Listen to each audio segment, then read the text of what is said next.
పత్రిజీకి ప్రతిరూపం PMC pyramid meditation channel ప్రేక్షకులకు నమస్కారం. ఆయుష్మాన్ భవ ప్రత్యక్ష కార్యక్రమానికి సాదర స్వాగతం.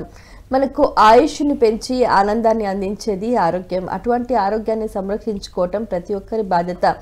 ఈ నేపథ్యంలో ప్రస్తుతం ఉన్న వాతావరణ దృష్ట్యా ప్రతి ఒక్కరూ కూడా ఏదో రకమైన అనారోగ్యంతో బాధపడుతూ ఉన్నారు. అయితే కొన్ని అనారోగ్య సమస్యలకు ముఖ్యమైన కారణం గ్యాస్ట్రైటిస్.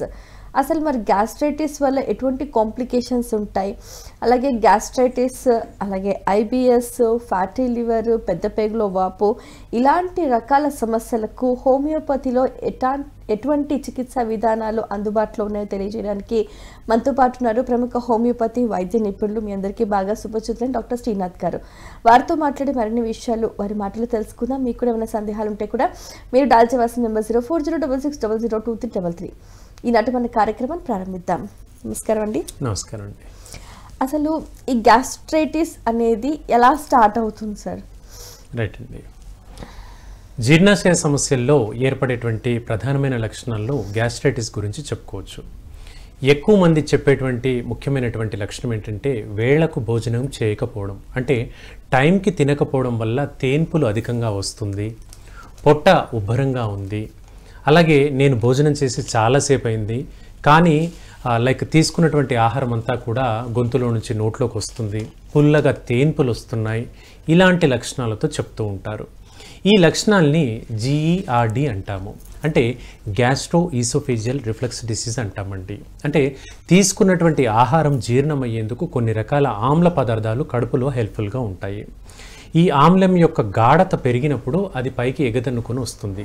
తద్వారా ఈ జీర్ణాశయానికి సంబంధించిన గ్యాస్ట్రిక్ లక్షణం వస్తూ ఉంటుంది. అప్పుడు ఏంటంటే మనం 2 ముద్దలు అన్నం తినే చోట 1 ముద్ద అన్నం తినగానే కడుపు నిండిపోయినట్టుగా ఉంటుంది.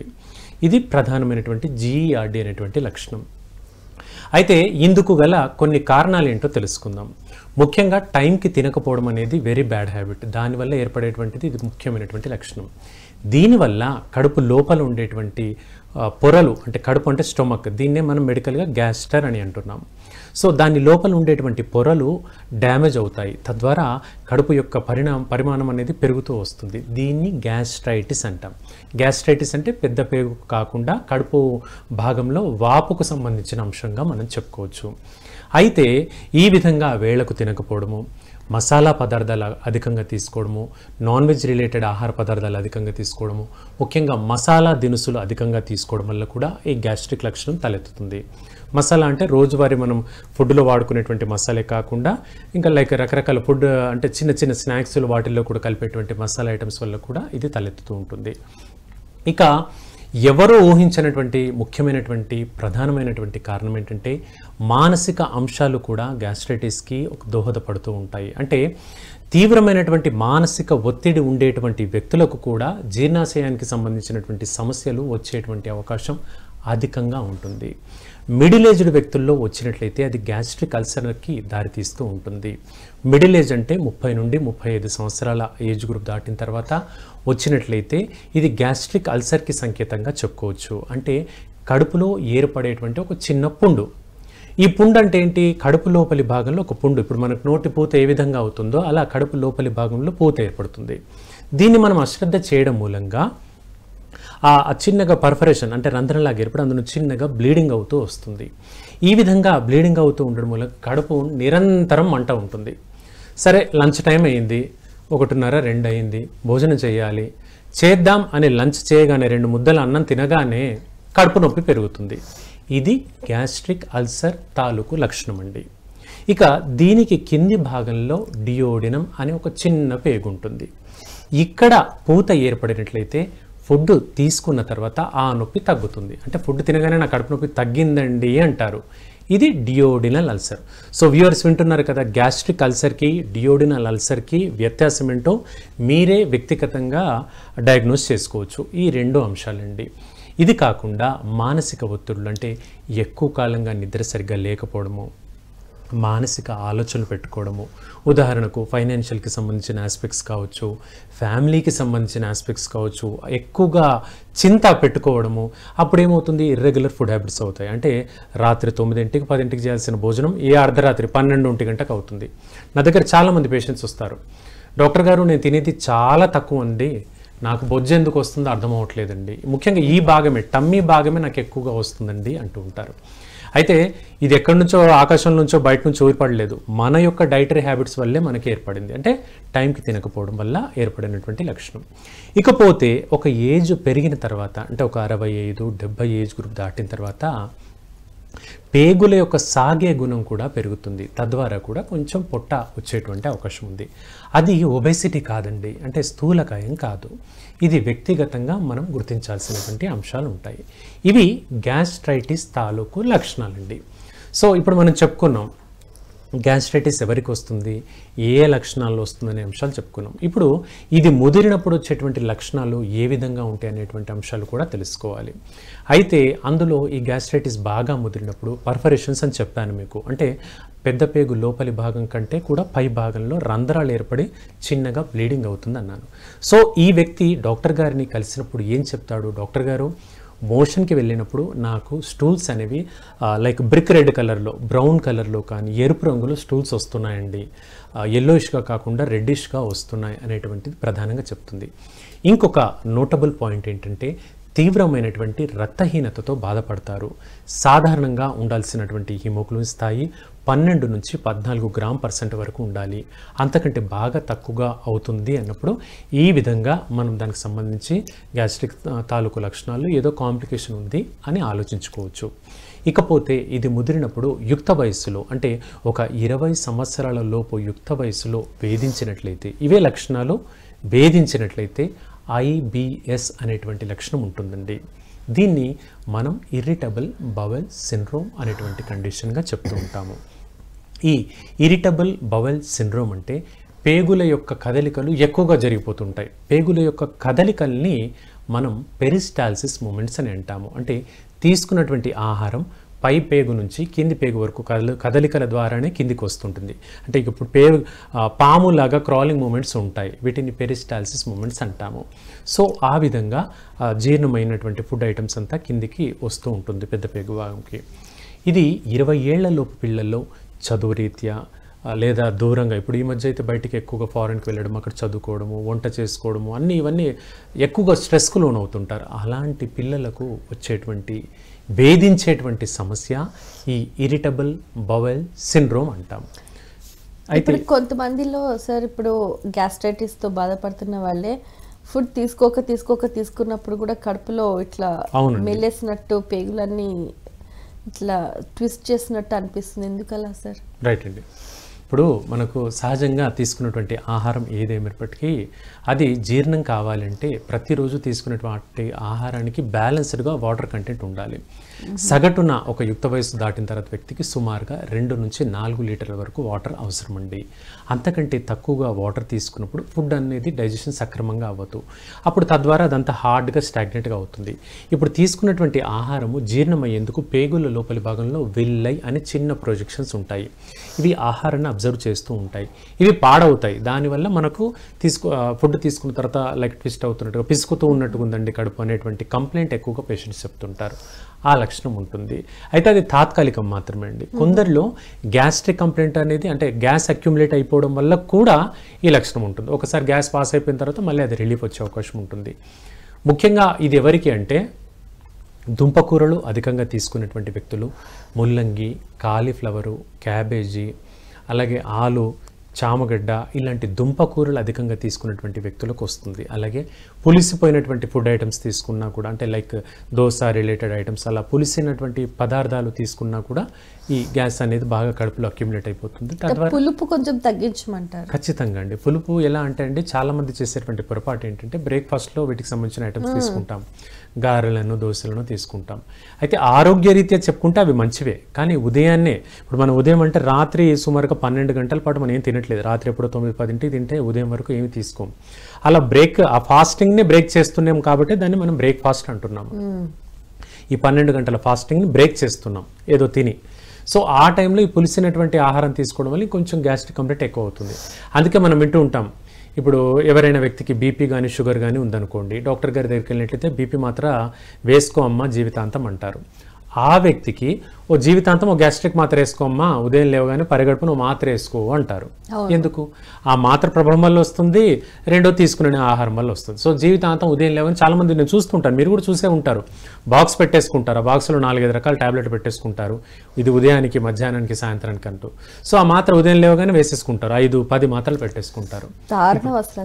అత్యంత ఎక్కువ అండి. ఇప్పుడు మన శరీరం అయితే పోస్ట్ బాక్స్ కాదు కదా, మాత్రలు అన్ని డంప్ చేస్తుంటే ఒక్కొక్క పోస్ట్ అనేది ఒక్కొక్క ప్లేస్కి వెళ్ళాల్సినటువంటిది అయితే కాదు. ఓకే, దీని గురించి మరింతగా మాట్లాడుకునే ముందు కాల్ చూద్దామండి. హలో హలో, నమస్తే అండి, చెప్పండి మీ పేరు, ఎక్కడి నుంచి మాట్లాడుతున్నారు? మేడం. హలో, చెప్పండి అమ్మా, మీ పేరు, ఎక్కడి నుంచి మాట్లాడుతున్నారు? నా పేరు ఈశ్వరి మేడం, సికింద్రాబాద్ నుండి మాట్లాడుతున్నాను. అమ్మ చెప్పండి అమ్మా, మీ సమస్య ఏంటి?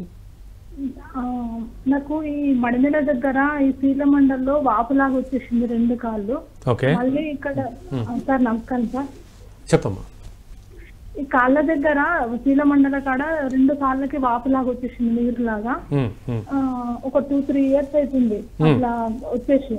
మళ్ళీ ఇక్కడ లెఫ్ట్ సైడ్ మెడల నరాల నుండి లెఫ్ట్ సైడ్ మొత్తం నొప్పి, భుజము లాగడము నొప్పి, చెస్ట్ నుంచి వెనుకకు, మళ్ళీ కింద ఈ లెఫ్ట్ సైడ్ మళ్ళీ పక్క బొక్కల నుండి వెనుకకు నొప్పి, మళ్ళీ గొంతులో ఏమో ఉన్నట్టు అనిపిస్తున్నారు.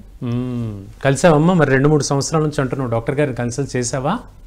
నేను వెళ్ళలేదు సార్. అయితే మొన్న రీసెంట్లీ మా అత్తమ్మ చూపించిన దగ్గర డాక్టర్ దగ్గర చూపించుకుంటే తను ఏం చెప్పిందంటే, నీకు థైరాయిడ్ వచ్చినట్టుందమ్మా అని అన్నాడు. టెస్ట్లకు రాసింది, ఇంకా మళ్ళీ వెళ్ళలేదు డాక్టర్ దగ్గరికి. రైట్ అమ్మా. వయసు ఎంతమ్మా? 48 సార్. రైట్. ఏమైనా పని చేస్తావా? ఏమైనా వర్క్? రైట్ అమ్మా, ఇంట్లోనే ఉంటాను. అలాగే. ఇంకేమైనా అడగదలుచుకున్నావా? డౌట్స్ ఇంకేమైనా? ఏదన్నా స్వీట్ లాగా తిన్నా కూడా గొంతులో ఇట్లా పెమిడలాగా చుట్టుకోపోవడం, ఎప్పుడు జలుబు లాగానే ఉంటుంది. రైట్ అమ్మా, చెప్తాను దాని గురించి. ఎప్పుడైనా ఒక కంప్లైంట్ మనకు 15 రోజులు మించి నెల రోజులకు దాటుతుంది అన్నప్పుడు ఖచ్చితంగా దానికి సంబంధించి ఏందో అడ్వైస్ తీసుకోవాలమ్మా డాక్టర్ గారిని. 2-3 సంవత్సరాలకు మించి సఫర్ అవుతున్నా కూడా డాక్టర్ గారిని కన్సల్ట్ చేయకపోతే ఆ సమస్య మొండిదవుతుంది. అప్పుడు ఏ డాక్టర్ గారు ఇచ్చిన మాత్రమైనా సరిగ్గా పనిచేయకపోవచ్చు. కాబట్టి అది అత్యంత అశ్రద్ధ దేని విషయంలోనూ చేయొచ్చు, కానీ ఆరోగ్యం విషయంలో కాదు. నేను చూశాను స్వయంగా. ఎందుకంటే ఇప్పుడు కొందరు పేషెంట్స్ వచ్చినప్పుడు నేను చెప్తాను, ఇప్పుడు ఫర్ ఎగ్జాంపుల్ ఒక ఈసీజీ, ఒక వ్యక్తి రీసెంట్గా జరిగిన అంశం చెప్తున్నాను. ఉదయం చెస్ట్ పెయిన్ అని వచ్చారు నా దగ్గరికి, వెంటనే ఈసీజీ చేయించుకోండి అని చెప్పాను. చేయించి నా దగ్గర రండి వెంటనే చెప్తాను అన్నాను. సాయంత్రంకి మనిషి కొలాప్స్. అంటే చేయించలేదు, డాక్టర్ గారిని కన్సల్ట్ చేయలేదు. అశ్రద్ధ అనేది ఎంత ప్రమాదం అనేది. ఇప్పుడు ఇక్కడ ఏంటి, డాక్టర్ చెప్పకపోతే డాక్టర్ బ్లేమ్కి అయిపోతాడు, కానీ అలా చేయకూడదు. ఇప్పుడు ఖచ్చితంగా ఒక 15 రోజులు నెల రోజులకు మించి సమస్య అవుతే వెంటనే డాక్టర్ గారిని కలవాలి. ఇప్పుడు తన విషయంలో, ఈశ్వరి గారి విషయంలో చూసినట్లయితే మడమ నొప్పి అన్నారు, బర్సైటిస్ అంటారమ్మా. అంటే పాదం యొక్క ఎముక భాగాన్ని పట్టి ఉంచేటువంటి దారాలు లాంటివి ఉంటాయి పాదంలో, వాటిని టెండాన్స్, లిగమెంట్స్ అనే పేర్లు ఉంటాయి వాటికి. అవి కొంచెం వాపు కూరైతే ఈ ప్రాబ్లం వస్తుంది. రెండవ కారణము గౌట్ వల్ల కూడా రావచ్చమ్మా. అంటే శరీరంలో బ్లడ్లో యూరిక్ యాసిడ్ స్థాయి పెరిగినప్పుడు వస్తుంది. ఇక మూడవ కారణము థైరాయిడ్ వల్ల కూడా అక్కడ భాగంలో, పాదం భాగంలో నొప్పులు వస్తాయి. అయితే గొంతులో కఫం అడ్డుపడ్డట్టుగా ఉందంటే ఖచ్చితమైన థైరాయిడ్ అనేది కాదమ్మా, ఇతరత్ర వేరే కారణాలు కూడా ఉంటాయి. అయితే దీనికి ఏంటంటే ఒకసారి ఫిజికల్ ఎగ్జామినేషన్ చేయడం మంచిది. అలాగే బ్లడ్ రిపోర్ట్స్ కూడా చూసి మందులు వాడితే కేవలము 1 నెల రోజుల్లో కంప్లీట్గా తగ్గుతాయమ్మా. అసలు ఏ భయం లేదు. నెల రోజుల్లో నువ్వు చెప్పిన లక్షణాలన్నీ చాలా వరకు తగ్గుతాయి. బెస్ట్ అంటే హోమియోలో ఎవరైనా మీకు దగ్గరలో ఉంటే కన్సల్ట్ చేయండి. ఓకే, కాల్ చూద్దామండి. రైట్ అండి. హలో హలో, నమస్తే అండి, చెప్పండి అమ్మా, మీ పేరు, ఎక్కడి నుంచి మాట్లాడుతున్నారు? హలో చెప్పండి, మీ పేరు, ఎక్కడి నుంచి మాట్లాడుతున్నారు? మేడం ఒంగోలు నుంచి మేడం, నా పేరు రాధాకృష్ణ. ఓకే, చెప్పండి సార్, ఏం తెలుసుకుందాం అనుకుంటున్నారు? మేడం డాక్టర్ గారిది మా మదర్ గారి గురించి అదే కొంచెం గ్యాస్ట్రిక్ గురించి కొనుక్కున్నాం. తప్పకుండా అండి, అడగండి. సార్ నమస్తే సార్. సార్ నమస్తే సార్. నమస్కారం అండి. సార్ మా మదర్ కి ఒక 60-61 ఏజ్ సార్. రైట్ అండి. అయితే రీసెంట్ గా 20-25 డేస్ బ్యాక్ కొంచెం బాగా గ్యాస్ట్రిక్ బాగా ఇదైతే హాస్పిటల్ చేస్తున్నారు. ఓకే అండి.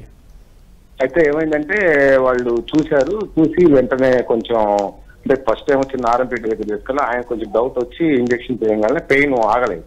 రైట్ అండి. మళ్ళీ హాస్పిటల్ దగ్గర పెద్ద హాస్పిటల్ తీసుకెళ్ళాం సార్. రైట్ అండి. వాళ్ళు వెంటనే యాంజియో అవన్నీ టెస్ట్ చేయగానే మైల్డ్ స్ట్రోక్ అని చెప్పారు. రైట్ అండి.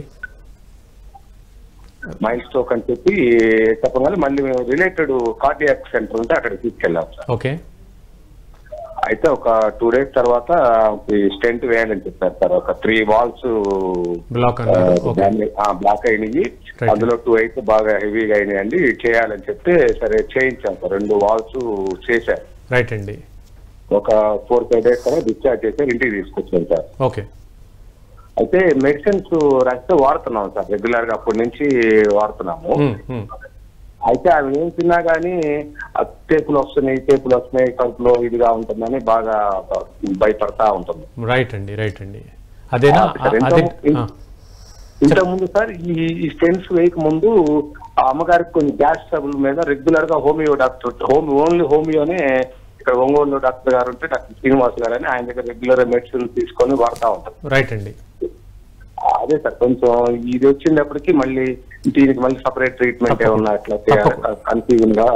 మంచి ప్రశ్న అడిగారండి, మంచి ప్రశ్న అడిగారు. దాని గురించి నేను వివరిస్తాను, వినండి. కాల్ డిస్కనెక్ట్ చేసి వినండి, నేను దాని గురించి క్లియర్గా చెప్తాను. సో అంటే ఒక 45 నుండి 50 సంవత్సరాలు దాటిన తర్వాత పేగుల యొక్క పనితీరు అనేది కొంత తగ్గుతుంది. ఇప్పుడు మనకి ఏజ్ ప్రోగ్రెస్ అవుతుంది, నల్ల జుట్టు తెల్ల జుట్టు అవుతుంది, చర్మం ముడతలు పడుతుంది. ఇది ఎంత సహజంగా శరీరంలో వచ్చేటువంటి మార్పులో అలాగే జీర్ణ వ్యవస్థ కూడా అరుగుదల సమస్య అనేది సహజంగా వస్తుంది. అంటే ఇదివరకు అయినంత డైజెషన్ అనేది సరిగ్గా అవ్వదు. ఇది ఫస్ట్ పాయింట్ మీరు గుర్తుపెట్టుకోవాల్సిందండి. ఇక స్ట్రోక్ అన్నారు, స్ట్రోక్ గురించి 2 నిమిషాలు చెప్తాను. స్ట్రోక్ అంటే 2 రకాలుగా ఉంటుంది. ఒకటి బ్రెయిన్ స్ట్రోక్, రెండవది హార్ట్ స్ట్రోక్, అంటే చెస్ట్ పెయిన్కి సంబంధించిన అంశం. సో బ్రెయిన్ స్ట్రోకు, చెస్ట్కి సంబంధించినటువంటి హార్ట్ స్ట్రోక్ 2 అంశాలు. ఎక్కువగా బీపీ కంట్రోల్లో లేదు అన్నప్పుడు ఈ లక్షణాలు బాగా ముదురుతూ ఉన్నాయి, బీపీ కంట్రోల్లో లేదు, ఎక్కువ కాలంగా లేదన్నప్పుడు మనకు బ్రెయిన్ స్ట్రోక్ వచ్చే అవకాశం ఉంటుంది. అప్పుడు మాత్రం పక్షవాతం వచ్చేటువంటి అవకాశం ఉంటుంది. హార్ట్ స్ట్రోక్ ఏ విధంగా వస్తుంది? గుండె అంత ఎందుకు పట్టేసినట్టుగా ఉంది, బాగా అనీజీగా ఉంది, అసలు టైంకి తిన్నాను అయినప్పటికీ నాకు ఛాతీలో నొప్పి ఎందుకు వస్తుంది, తేన్పులు కూడా రావట్లేదు, ఉదయం మోషన్ కూడా వెళ్ళాను అయినా ఛాతీ నొప్పి అనిపిస్తుంది, ఏదో గాబరాగా అనిపిస్తుంది, కొంచెం అయోమయంగా అనిపిస్తుంది. ఇలాంటి లక్షణాలు చెస్ట్ పెయిన్లో ఏర్పడితే అది హార్ట్కి సంబంధించిన అంశం. సో మీ అమ్మగారికి రైట్ టైంలో పరీక్ష చేశారు, హార్ట్కి వెళ్ళేటువంటి రక్తనాళాలు బ్లాక్ ఉండడం మూలంగా మాత్రలు వాడుతున్నారు, అంతా సక్రమంగా జరిగింది. ఇక్కడ మీరు తెలుసుకోవాల్సినటువంటి అంశం ఏంటంటే ఛాతీని జీర్ణ వ్యవస్థను సపరేట్ చేస్తూ ఒక లంగ్స్ కింది భాగం అంటే ఊపిరితిత్తుల కింది భాగంలో ఒక సన్నటి పొర ఉంటుందండి, దాన్ని డయాఫ్రమ్ అంటాము. ఆ పొర మీద ఒత్తిడి పడుతుంది ఇలా స్ట్రోక్ వచ్చినప్పుడు, అంటే కొంచెం పక్షవాతం తాలూకు లక్షణాలు కొంత వచ్చినా కూడా దాని మీద ఒత్తిడి పడుతుంది, తద్వారా గ్యాస్ట్రిక్ లక్షణం ఎక్కువగా ఉంటుంది. సో ఇప్పుడు మీ మదర్కి గ్యాస్ట్రిక్కి సంబంధించినటువంటి హోమియోపతి మందులు ఖచ్చితంగా మారాలి, అంటే మార్పు చేసి మందులు వాడాలి. మీరు అక్కడ తీసుకున్న పర్వాలేదు, లేదంటే మన కేంద్రంలో హైదరాబాద్లో మన కేంద్రంలో కూడా ఉంటాయి, చాలా మంచి మందులు ఉంటాయి. రెగ్యులర్గా కొంతకాలం పాటు వాడినట్లయితే మీ మదర్కి కంప్లీట్గా గ్యాస్ట్రిక్ కంప్లైంట్ తగ్గుతుందండి. అదే అంటే ఇక్కడ నుంచి అక్కడికి వాళ్ళకి మెడిసిన్స్ పంపించడానికి ఏమైనా ఫెసిలిటీ ఉందా? ఉంటుందండి, తప్పకుండా. ఎంత దూరమైనా కూడా మనకు ట్రాన్స్పోర్ట్లో కొరియర్ ద్వారా కానీ స్పీడ్ పోస్ట్ సర్వీస్ ద్వారా కూడా పంపించవచ్చు. ఆన్లైన్ టెలికన్సల్టేషన్ ద్వారా ప్రతి నెల మనం మాట్లాడి డైరెక్ట్ పేషెంట్తో మాట్లాడి వీడియోలో కూడా మాట్లాడి దానికి అనుగుణంగా మెడిసిన్ పంపించవచ్చు అండి. Okay, audio call, video call 2 అండి, మనకి ఆన్లైన్ కాన్ఫరెన్స్ అన్నీ కూడా. నెక్స్ట్ కాల్ చూద్దామండి. హలో హలో నమస్తే అండి, చెప్పండి మీ పేరు, ఎక్కడి నుంచి మాట్లాడుతున్నారు? హలో, మాట్లాడాలి, సమయం అనేది చాలా విలువైంది, సమయాన్ని సద్వినియోగం చేసుకోవాలి. చెప్పండి మీ పేరు, ఎక్కడి నుంచి మాట్లాడుతున్నారు? హలో హలో నమస్తే అండి, ఆయుష్మాన్ భవ కార్యక్రమం, మీ పేరు? హలో, ఓకే డాక్టర్ గారు. హలో చెప్పండి అమ్మా. నమస్తే డాక్టర్ గారు. అమ్మా నమస్కారం, మాట్లాడండి, చెప్పండి. Sir good afternoon sir. చెప్పండి. నాకు గ్యాస్ట్రైటిస్ చాలా రోజుల నుంచి, చాలా సంవత్సరాల నుంచి ఉంది సార్. ఓకే అండి.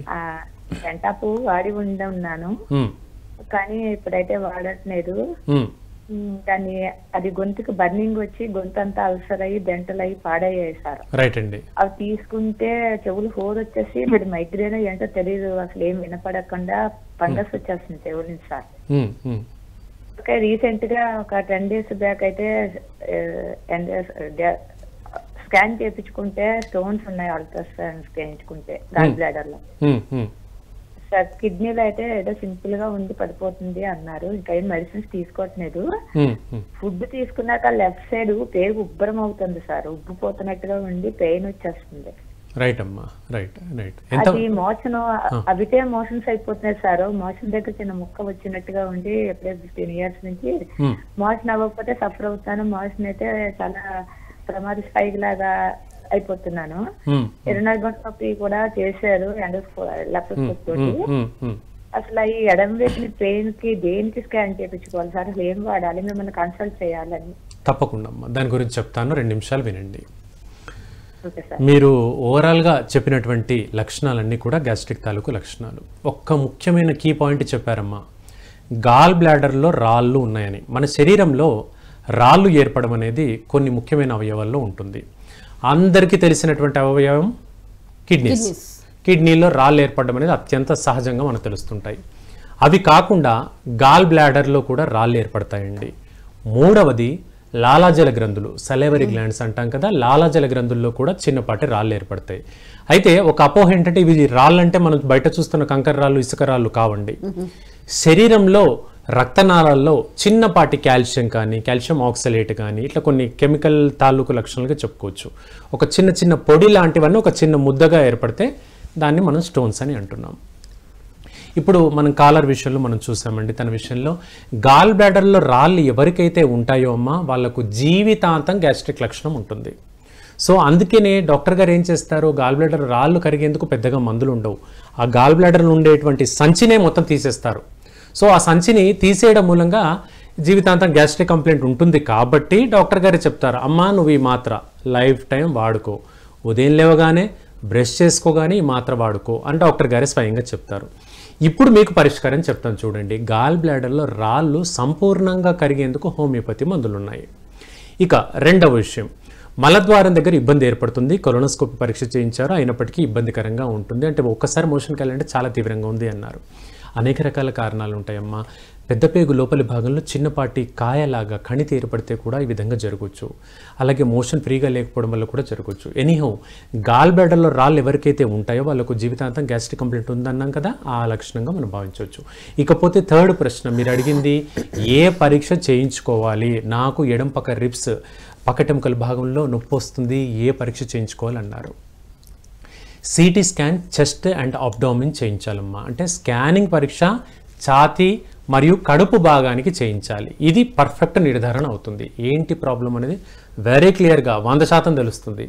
ఈ రిపోర్ట్ని నాకు వాట్సాప్ చేయండి, మన స్క్రీన్ పైన మన నంబర్ కూడా ఉంటుంది, వాట్సాప్ చేయండి. దాంట్లో ఏదైనా ప్రాబ్లం ఉంటే నేను చెప్తాను. ఇకపోతే హైదరాబాద్లో మన సెంటర్లో మీరు తప్పకుండా కలవచ్చమ్మా. హోమియోపతిలో వీటికి మంచి పరిష్కారం ఉంటుంది.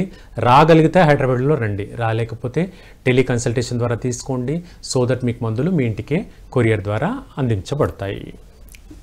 సరే, గ్యాస్ట్రైటిస్ వల్ల ఇంకా ఇతరత్ర ఏ కాంప్లికేషన్స్ వచ్చే అవకాశాలు ఉన్నాయి, దీని గురించి మాట్లాడుకునే ముందు మరొక కాల్ చూద్దామండి. హలో హలో, నమస్తే అండి, చెప్పండి మీ పేరు, ఎక్కడి నుంచి మాట్లాడుతున్నారు? హలో, నా పేరు స్వర్ణలత అండి, పెదవడ్లపూడి. మొన్న 10 రోజుల కిందట డాక్టర్ గారితో మాట్లాడామండి. అది నాకు ఆర్థరైటిస్, సయాటికా, ఈ లంబార్ L4 L5 వచ్చినాయని హాస్పిటల్ నుంచి మరి మందులు తెప్పించుకోవాలంటే ఏంటి రిపోర్ట్లు పంపించాలా, అది కొంచెం తప్పకుండా దాని గురించి చెప్తాను వినండి. మీకు ఆర్థరైటిస్, డిస్క్ ప్రాబ్లమ్స్ అంటున్నారు.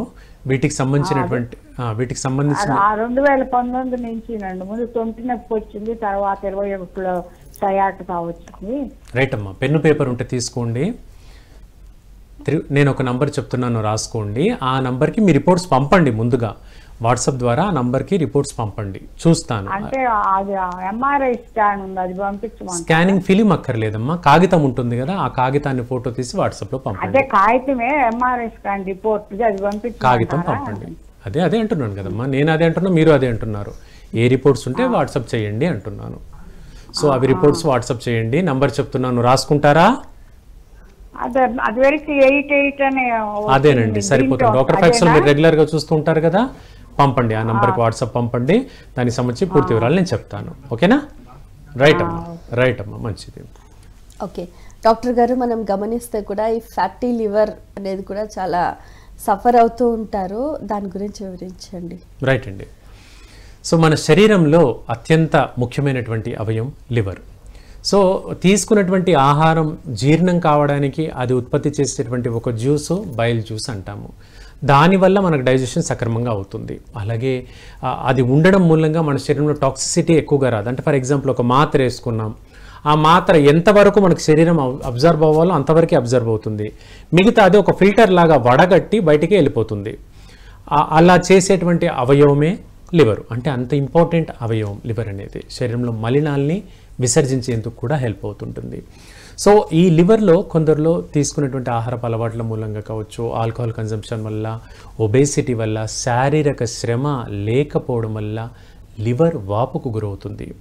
లివర్లో అంతా కూడా ఫ్యాట్ డిపాజిట్ అవుతుంది. దీన్ని ఫ్యాటీ లివర్ అంటాను. ఈ మధ్య కేసెస్లో చూస్తున్నామండి, 25 ఏళ్ల పిల్లలు కూడా ఫ్యాటీ లివర్తో సఫర్ అవుతున్నారు. సో ఇందులో గ్రేడ్ 1 ఫ్యాటీ లివర్ అంటారు. దానికి పెద్దగా మందులు అక్కర్లేదు. గ్రేడ్ 2, గ్రేడ్ 3 లాంటి దశలు పెరుగుతుంటే మాత్రం హోమియోపతి మందులు రెగ్యులర్గా వాడుకోవాలి. అండ్ తీసుకున్నటువంటి ఆహారంలో ఆయిల్ కంటెంట్, మసాలా, వేపుళ్ళు, చిరుతిళ్ళు ఇలాంటివి కొంచెం తగ్గించుకోవాలి. అలా తగ్గించుకుంటూ కొంచెం రోజుకు కనీసము 20 నిమిషాల నడక ఖచ్చితంగా ఉండాలి. ఇలా చేసుకుంటూ రెగ్యులర్గా ఉన్నట్లయితే ఫ్యాటీ లివరు నెలన్నరలో తగ్గిపోతుంది. ఏది ఏజ్ సహకరిస్తే, అంటే ఒక 30 ఏళ్ల లోపు వచ్చినటువంటి ఫ్యాటీ లివర్ అయితే 20 నిమిషాల నడక, నెలన్నర చాలు. ఇక మందులు కూడా అక్కర్లేదు. ఇది చేస్తూ కొద్దిగా ఆయిలీ ఫుడ్ను తగ్గించండి. అద్భుతమైన పరిష్కారం ఉంటుంది, మంచి రిజల్ట్స్ వస్తాయి. ఒకవేళ మీకు ఎవరికైనా ఉన్నట్లయితే కూడా హోమియోలో మంచి రిజల్ట్స్ ఉండేటువంటి మందులు ఉన్నాయి, మన మెడిసిన్ కూడా వాడుకోవచ్చండి. అలా మీకు ఎవరైనా ఉంటే హైదరాబాద్ కేంద్రంలో కూడా రండి, మంచి రిజల్ట్స్ చూపిస్తాను. ఓకే డాక్టర్ గారు, ఇప్పుడు మనం గమనిస్తే కూడా ఫ్యాటీ లివర్ గురించి చెప్పారు. దీనికి అనుసంధానంగా ఇంకా ఎటువంటి కాంప్లికేషన్స్ వచ్చే అవకాశం ఉంటుందంటారు? రైట్ అండి. సో ఈ గ్యాస్ట్రిక్ లక్షణాల్లో మనం చెప్పుకున్నటువంటి గ్యాస్ట్రైటిస్, ఫ్యాటీ లివర్ ఇలాంటి లక్షణాలే కాకుండా అల్సరేటివ్ కోలైటిస్ అనేటువంటి లక్షణం కూడా కనిపిస్తుంది. ఓకే, అల్సరేటివ్ కోలైటిస్ అంటామండి. అంటే ఒక తెలుగులో చెప్పుకుందాం, అల్సరేటివ్ కోలైటిస్ అండి. సో అల్సరేటివ్ కోలైటిస్ అంటే ఒక పుండుతో కూడుకున్నటువంటి పెద్ద పేగు వాపు. కోలాన్ అంటే పెద్ద పేగు, కొలైటిస్ అంటే పెద్ద పేగు వాపు. సో అల్సర్ అంటే పుండు. సో పెద్ద పేగు వాపుకు గురై అందులో ఒక పుండు ఏర్పడితే దీన్ని అల్సరేటివ్ కోలైటిస్ అంటున్నాం. ఇది ఎవరికి వస్తుంది? రాత్రి 10-10:30కు భోజనం చేసి 12, 11:30, 12 కల్లా పడుకోవాలి. ఏ 1 గంట 2 గంట వరకు ఈ రోజుల్లో ఉన్నాయి కదా ఫోన్లు, పట్టుకొని కూర్చొని ఎక్కువసేపు ఆలోచిస్తూ కూర్చోవడము, అలా డిస్టర్బ్డ్గా ఉండడము, సరిగ్గా నిద్రపోని వ్యక్తుల్లో ఈ అల్సరేటివ్ కోలైటిస్ అధికంగా కనబడుతుంది. అంటే లేట్ నైట్ పడుకునే వ్యక్తుల్లో అధికంగా కనబడుతుంది అనేటువంటి ప్రధానమైన మాట. రెండవది, మగవాళ్ళలో ఎక్కువగా ఆల్కహాల్, స్మోకింగ్ లాంటి లక్షణాలు ఏమైనా ఉంటే అది జరగవచ్చు. తీసుకునేటువంటి ఫుడ్ ఐటమ్స్ ఏవి ఉన్నా కూడా అవి ఎక్కువగా మసాలాతో కూడి ఉంటే, రైస్లో కానీ మసాలాతో కూడి ఉండేటువంటి ఆహారం అధికంగా తీసుకుంటే ఈ అల్సరేటివ్ కోలైటిస్ వస్తుంది. ఈ లక్షణం ఏంటంటే అండి, ఒక వ్యక్తి ఈ ప్రాబ్లంతో సఫర్ అవుతున్నాడు అనుకుందాం. కడుపు నొప్పిగా ఉందని మోషన్కి వెళ్ళేసి వచ్చాడు. వెళ్ళేసి వచ్చిన తర్వాత మళ్ళీ మోషన్ వచ్చినట్టు సెన్సేషన్ ఉంటుంది. సరే, ఒక అరగంట ఆగి మళ్ళీ ఇంకోసారి వెళ్ళేసి వస్తాడు. పర్వాలేదు అమ్మాయి అని చెప్పి మళ్ళీ పనిలో కూర్చుందామని కూర్చోగానే మళ్ళీ ఎందుకో సెన్సేషన్ వస్తుంది. అలా 1-2 గంటలకు ఒకసారైనా కనీసం మళ్ళీ మోషన్కి వెళ్ళాలి అనేటువంటి సెన్సేషన్ అధికమైపోతుంది. అలా రోజులో 3 సార్లు కావచ్చు, 5 సార్లు కావచ్చు. ఇది అల్సరేటివ్ కోలైటిస్ తాలూకు లక్షణంగా చెప్పుకోవచ్చు. Ulcerative colitis. దీని గురించి మాట్లాడుకునే ముందు కాల్ చూద్దామండి. హలో, నమస్తే అండి, చెప్పండి మీ పేరు, ఎక్కడి నుంచి మాట్లాడుతున్నారు? నల్గొండ జిల్లా చిట్యాలండి. చెప్పండి సార్, ఏం తెలుసుకుందాం అనుకుంటున్నారు మీ సమస్య? మా భార్యకు లెఫ్ట్ సైడ్ లో ఎముకలు ఉంటాయి కదండి, ఆ ఎముకలు బాగా నొప్పి లేస్తున్నాయి, సురుకుని పొడుస్తున్నాయి. గతంలో మొఖాలు నొప్పులని డాక్టర్ దగ్గర పోతే అక్కడ బొక్కలు అదివి అని చెప్పారు. మోకాలు బొక్క అరిగిందన్నారా? మొఖాలు బొక్క అరిగినాయి, ఎముకలు బొక్కలు కూడా అరిగినాయి చెప్పారు. ఆ మందులు వాడినా కొంచెం మళ్ళీ ఆ తర్వాత నుంచి మొఖాలు తగ్గింది, కానీ ఈ సైడ్ ఎముకలు ఉంటాయి కదండి, వెనక బొక్కలు అంటాం మనం, ఆ బొక్కలు బాగా సురుకని పొడుస్తున్నాయి. చాలా ఇబ్బంది అవుతుంది. గ్యాస్ గోలెట్ వేసుకుంటుంది, బీపీ గోలెట్ వేసుకుంటుంది. వయసు ఎంత అండి ఆవిడది? 55. రైట్. ఇంకేమైనా అడగదలుచుకున్నారా ఇది కాకుండా? ఏంటంటే గ్యాస్ సంబంధించిందా లేకపోతే దీనికి సంబంధించింది? మళ్ళా మలద్వాని కాంచి ఎముక ఉంటాయి సార్. అవును. ఆ ఎముక పైకి కొంచెం మలద్వారం పైకి కొంచెం ఉబ్బెత్తిగా ఉంటుంది, బాగా నొప్పిగా ఉంటుందండి. అక్కడ ఎప్పుడైనా గాయమైందా, దెబ్బ తగిలిందా? ఈ దెబ్బలు ఎప్పుడు ఏం తగలేదు. ఓకే, సో మలద్వారం పై ఎముక అంటే మనము టచ్ చేసి చూసినా కూడా ఉబ్బెత్తుగా ఉంది. అదే ఎన్నుబొక్క చివరి భాగంలో అంటున్నారు మీరు. అక్కడ నొప్పిగా ఉంది, అక్కడ నొప్పిగా ఉంది అంతే కదండి? నొప్పిగా ఉంది, కొంచెం ఉబ్బెత్తుగా వాసినట్టుగా ఉంది. రైట్, ఇంకేమైనా అడగదలుచుకున్నారా?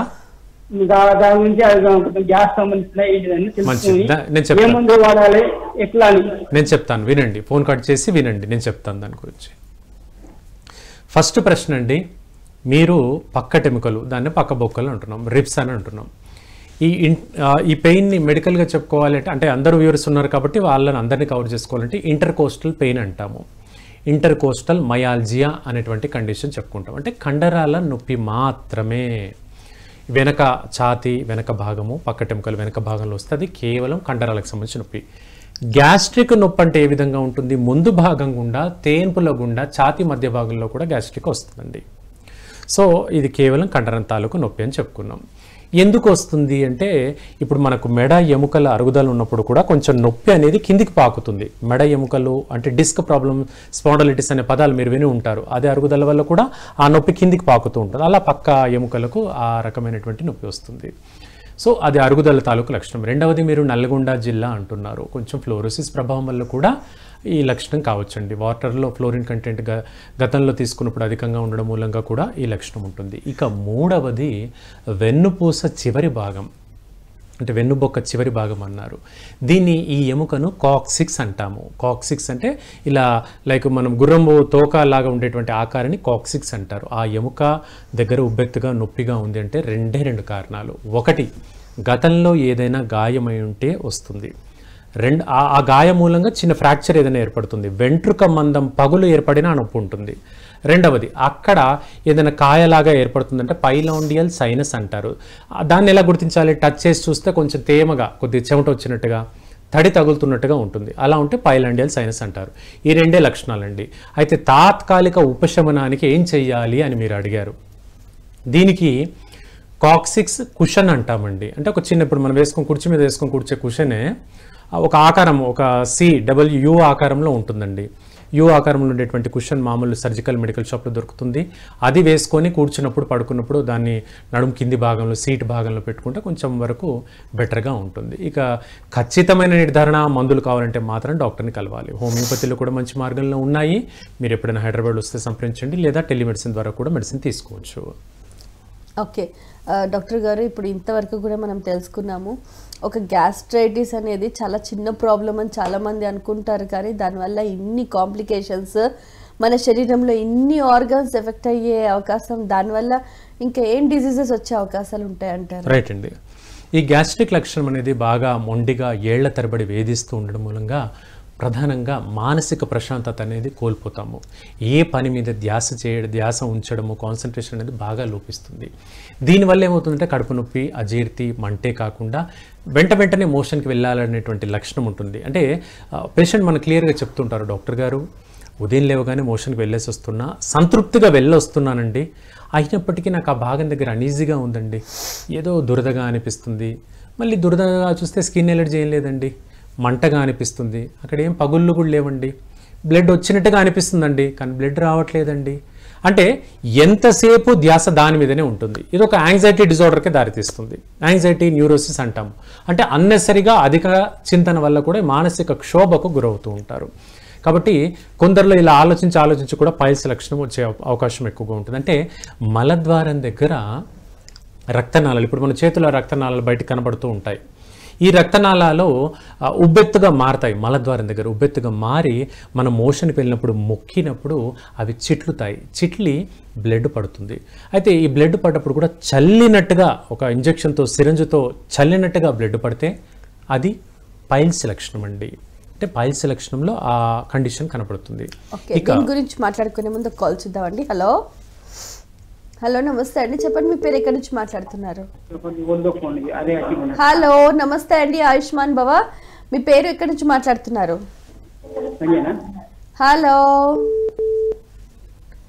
హలో సార్, స్పందించాలి. హలో, కాల్ చేశారు.